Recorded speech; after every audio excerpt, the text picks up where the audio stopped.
Hey everybody, welcome back to my channel. This is Liz Loves Books. Let's talk about some November book releases.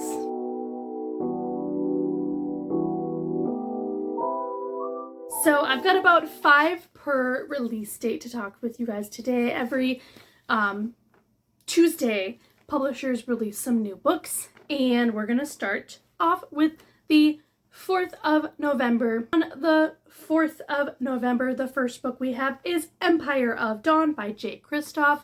This is book 3 in the Empire of the Vampire series. This is a fantasy vampire series that everyone is really excited about and has been eagerly awaiting the 3rd book. So now you don't have to wait much longer for that 3rd book to come out. I have been interested in picking up this series, but these are chonkers of books.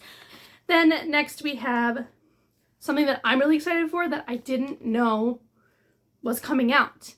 And that is Son of the Morning by Akwaeke Emezi. This is a paranormal romance release by her, and she has not released anything like this before, which is what I really love about her. All of her books are different genres, different genre blends. I've had a really huge hit with You've Made a Fool of Death with Your Beauty, her romance book, but then I've also had a DNF with their most recent book that they put out. Then another one I'm really excited for, and that is Eternal Ruin by Tigist Girma. This is book 2 in their Romantasy series. The first book was called Immortal Dark. I have the first printing special edition, and I did look, there is a first print run special edition of the 2nd book, so I'm definitely gonna have to get my hands on that because I gave Immortal Dark 5 stars. I listened to it on audio and then purchased the book, and this is actually classified as a YA romantasy, although I would say it's definitely more in the new adult range and as I said, this is another romantasy that is following vampires and a vampire academy of sorts, so I'm very excited for this one. Then we have Girls Who Play Dead by Joelle Wellington. This is another YA mystery thriller book, and I've always just been intrigued by Joelle's covers that get put out of her books. I have not read anything by her yet, but this cover also is iconic, just like her previous covers, so I put it on here just because I thought the cover looked cool. And in case you weren't aware of it and were interested, it is coming out on November 4th. Then last book for the 4th is Fallen City by Adrienne Young. This is book 1 in her new romance duology called the Fallen City duology. And Adrienne Young is another author that I have been not quite hit or miss, but just been like, her books are good, the writing is good, but nothing ever really sticks out to me. All of her books previously have been more fiction with like a romance subplot and magical realism subplot to them. So I'm curious to see what this duology that's more romantasy leaning is going to entail, because romantasy already kind of is like a more intense version of magical realism in my opinion. So I'm just intrigued by this one, and I'll probably get it from my library to see how it is. Now we're going to be moving on to November 11th. This is probably the most highly anticipated book release of November, and that is The Strength of the Few by James Islington, book 2 in the Hierarchy series. This is a fantasy series. The first book, The Will of the Many, is on my TBR still, and I have not read it. Then we have Brigands and Bread Knives by Travis Baldree. This is another book in the Legends and Lattes universe. This is a cozy fantasy series, and I feel like this is actually book 2 in a way to the series. It went Legends and Lattes, and then there was a prequel called Bookshops and Bone Dust, and now Brigands and Bread Knives follows a character from Bookshops and Bone Dust. So it's kind of like more of a universe than a full-on series. I guess you could also say like interconnected standalones to some degree too.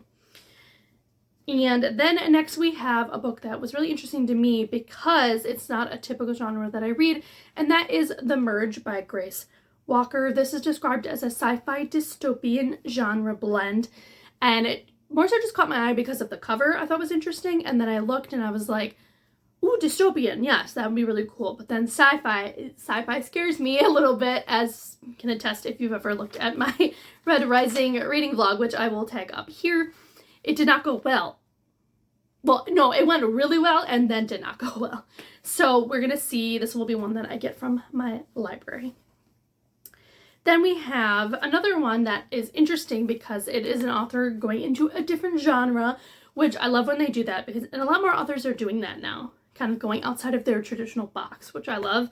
And that is Next Time Will Be Our Turn by Jessie Q. Sutanto. She is the author of the really popular Vera Wang mystery series, as well as the Dial A for Aunties series, which is another kind of more fiction thriller book series. But this is a contemporary romance. And it looks like it's more built for summer, so I might wait until summer to try to read it. But if you aren't a seasonal reader, it's coming out November 11th, and you can read it when it comes out. Then finally, we have My Roommate from Hell by Cale Dietrich. This is another contemporary romance, but it is a paranormal contemporary romance. And I'm interested from this just because I, many years ago, read another book by this author called The Love Interest, which was a YA book. This one is also, My Roommate from Hell is also a YA book, I believe, but The Love Interest had a lot of LGBTQ plus themes in it and kind of a dystopian theme. So I am hoping to read My Roommate from Hell because I really enjoyed The Love Interest when I read it.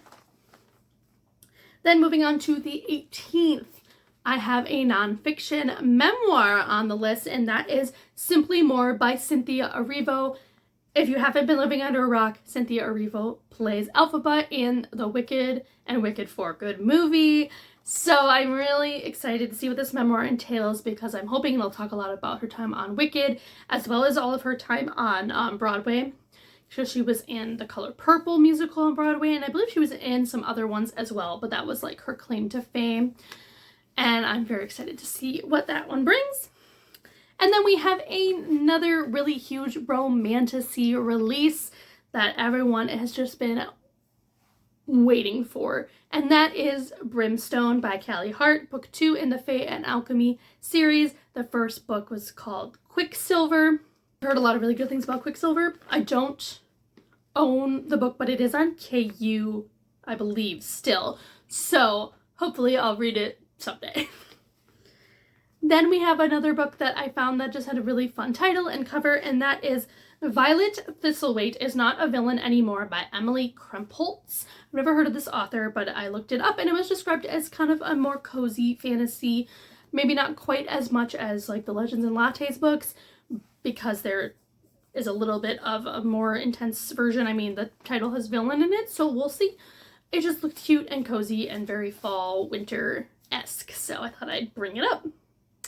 And then next we have Daddy Issues by Kate Goldbeck. This is a contemporary romance book. I've never read anything by Kate Goldbeck, but again, the covers really always draw me in. I love the realistic imagery that is used on her covers, and the title Daddy Issues just sounds interesting to me. And then finally, this is a re-release, but it is This Is How You Lose the Time War by Max Gladstone and Amal El-Mohtar. This is an older book, but they're releasing a deluxe hardcover version of it, which is really cool. Stencil edges and a whole new, brand new cover. And I have the original cover paperback on my TBR. And it's, again, another kind of sci-fi fiction book, so it makes me scared. But it's also written all in letters, which I think would be really interesting. But I figured since this was a really popular title, I should let people know that there is a beautiful deluxe edition coming out on November 18th. Then finally, I just have 2 releases on November 25th. And the first one is another anticipated romantasy release, and that is Dawn of Chaos and Fury by Melissa K. Rorich. It is book 4 and the final book in the Legacy series. It is a very interconnected universe that Melissa writes. This is the final book, as I said, in this series, but there's also another series I think that's somewhat connected, but everyone has been talking about this series a lot on BookTube lately, so I thought I'd bring it up. And then finally we have Hollow by Carolyn Peckham and Suzanne Valenti, book 1 in the Crown of Hearts and Chaos series. This is new for Suzanne and Carolyn because this is a romantasy book series debut. They are known for the Zodiac Academy series, which is a little bit more of like a contemporary romance, I believe, series. I haven't tried it because I've been wary because I've heard that the writing isn't very good, but I've also heard that if you go into it not expecting like the most amazing writing of all time, you can still have a really fun time while reading it. And I am kind of intrigued of this series more than Zodiac Academy. And so we will see what the reviews are when people start reading it and post it on all the review sites. So those are all of the book releases that I have kept my eye on for November. Let me know in the comments below what books you are most excited for that are releasing, whether they were on my list or not. And I will see you guys in another video soon. Bye, guys.